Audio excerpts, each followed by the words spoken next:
We don't need their cars, we don't need their lumber, we don't need their energy, we don't need anything that they have. The United States does much better. Hey, we don't need anything that Canada has, we don't need anything that Mexico has, but they need everything that we have. Just as North American businesses were preparing for the next review of the USMCA trade agreement, Donald Trump dropped a statement that immediately sent shockwaves through political and business circles on both sides of the border.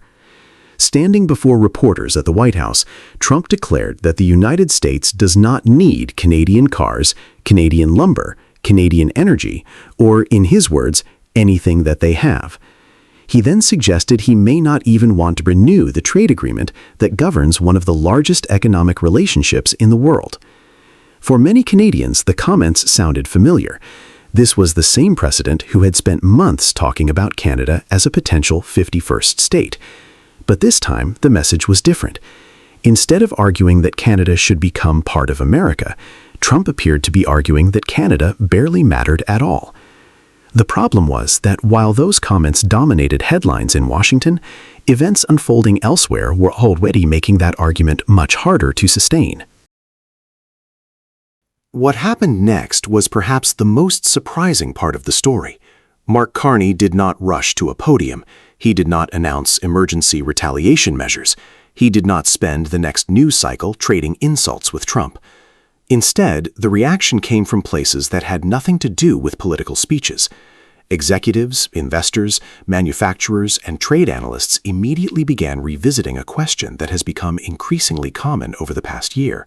What happens if economic decisions in North America become subject to constant political uncertainty? That question matters because Trump's remarks did not arrive in isolation. Over the past several months, businesses have already been dealing with tariff threats, disputes involving steel and aluminum, uncertainty around supply chains, and repeated warnings that long-standing trade arrangements could be revisited. For many companies, Trump's latest comments were less important as a policy announcement than as a signal. The signal was that even agreements once presented as stable could suddenly become part of a political negotiation. And that signal arrived at exactly the wrong moment for Washington. While political attention focused on Trump's remarks, Canada's economic story was moving in a very different direction.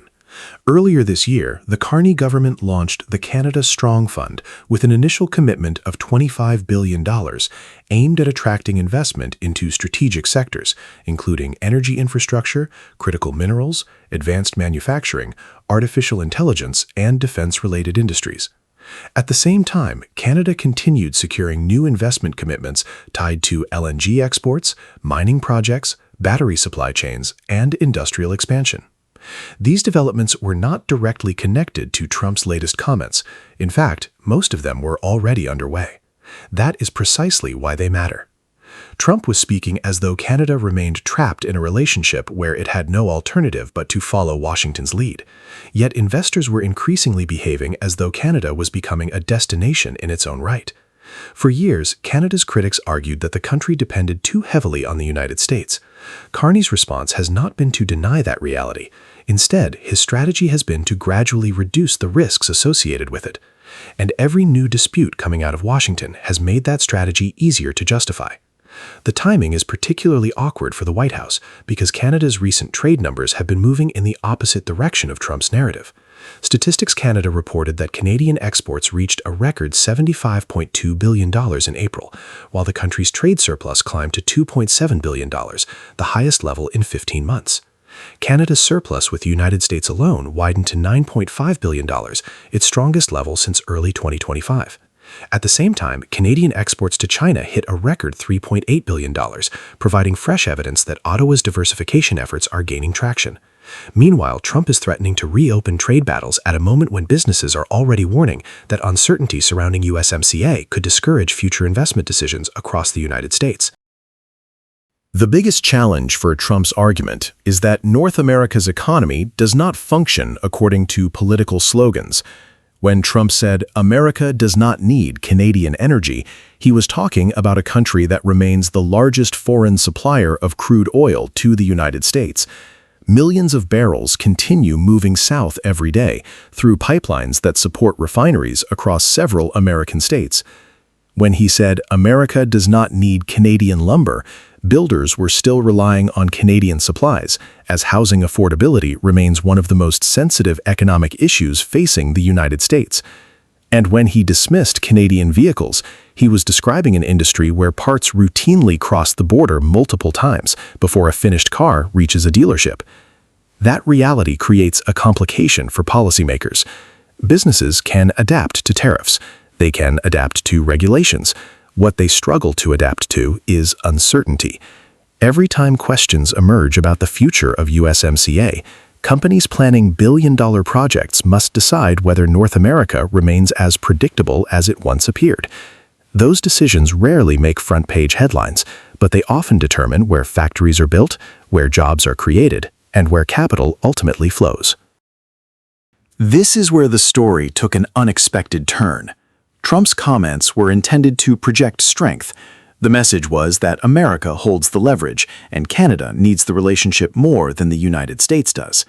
Carney responded without directly engaging in that argument. Instead, his government continued promoting a different message. Canada offers stability. For investors, that message carries weight. Political disagreements come and go. Elections come and go. But infrastructure projects, mining developments, LNG terminals, manufacturing facilities, and supply chains operate on timelines measured in decades. Investors looking at North America today are not simply comparing tax rates or labor costs. They are evaluating which country is more likely to provide a predictable environment for long-term projects.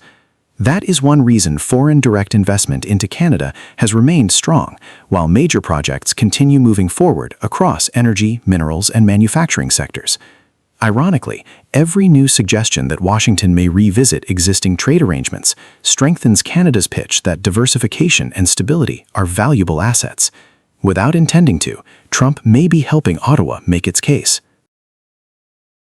For now, there has been no collapse in trade. Goods continue crossing the border, factories continue operating, and USMCA remains in force. But the political debate has entered a new phase. Trump is openly questioning whether one of North America's most important trade agreements should continue. Businesses are watching carefully.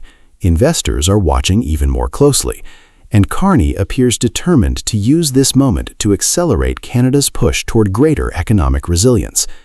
The unresolved question is no longer whether Canada and the United States need each other. The answer to that remains obvious every day at border crossings, ports, rail terminals, pipelines, and factories across the continent.